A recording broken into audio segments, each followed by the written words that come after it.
Hello everyone, this is Evie the Original Master here with another discussion video. And today's video is going to be about the Paper Mario The Thousand Year Door remake. Now, before I get any further with this video, I am not really into the Mario RPG games. They've never really interested me to the point where I wanted to try them out. So I will not be getting this game, unfortunately. But if you are planning on getting it, because you may have grown up with it, I do hope you guys have a good time with the game when it launches on May 23rd of 2024. Now, why am I talking about this game in particular? Well, it's once again dealing with Twitter. So, what's going on with Twitter is that not too long ago, I've been seeing people making a strange argument to the game about its ESRB rating, with the game being rated E for everyone, and that was the original game was rated as well. So the original version of the game was also rated E for everyone, and they were questioning about the ESRB rating over the fact that if you guys are aware of the game, which is Rougeport, which is the setting of Paper Mario: The Thousand Year Door, you'll notice that there's a noose that sits at the center of the town, and people are making the argument, oh, this game should be rated E10 plus because there's a noose there. And I'm just sitting here saying, why? Does it really matter if, why should the game be rated E10 plus? Let me tell you guys about the ESRB ratings. So, if you guys aren't aware, that the ESRB ratings is usually based off of the gameplay of a certain game. Like, if the game has really intense action in it, or it has gameplay elements that requires you to do something really outlandish, I think they receive that certain ESRB rating. And if you look at a game like Super Mario Odyssey or Princess Peach Showtime, those games receive the E10 plus rating. It's because that I think when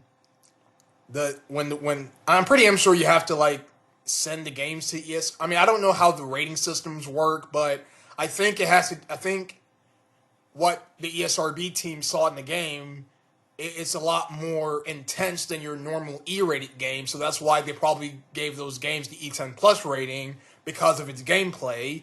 And that's what it is. It's because that if you look at the back of your games, there's a content description of those games.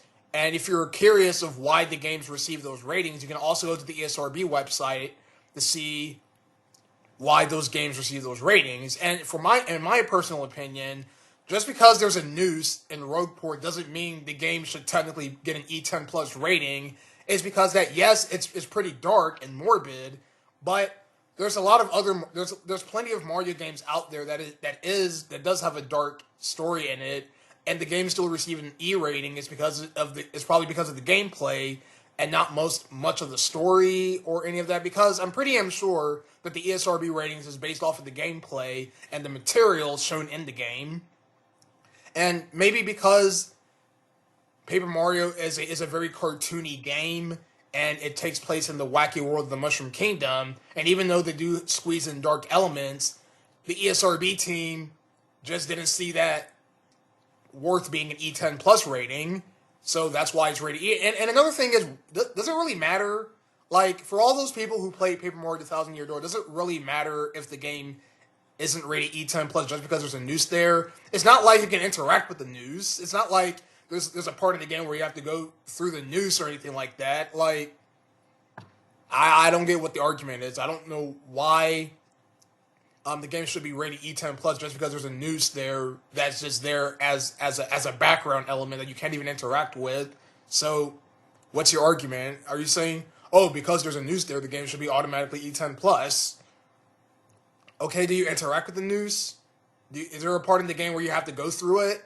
No, it's just there for a background element because it's a really shady town and it's messed up. That's why Nintendo probably added the noose there, or intelligence systems. So overall, that's a discussion that I wanted to talk about.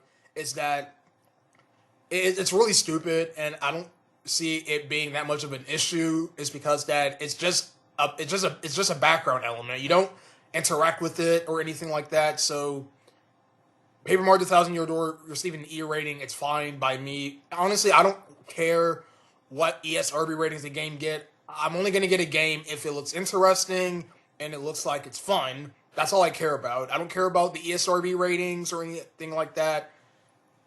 Nobody should either. So that's all I'm here to let you guys know in this video. So thank you all for watching. I would like to do more discussion videos about Mario in the future if I could probably come up with a topic, but that will most likely might be the case at times, but I'm not entirely sure on that. But with this video in particular, I wanted to talk about it because it was something that I found really bizarre, and I just wanted to let out my opinion on it.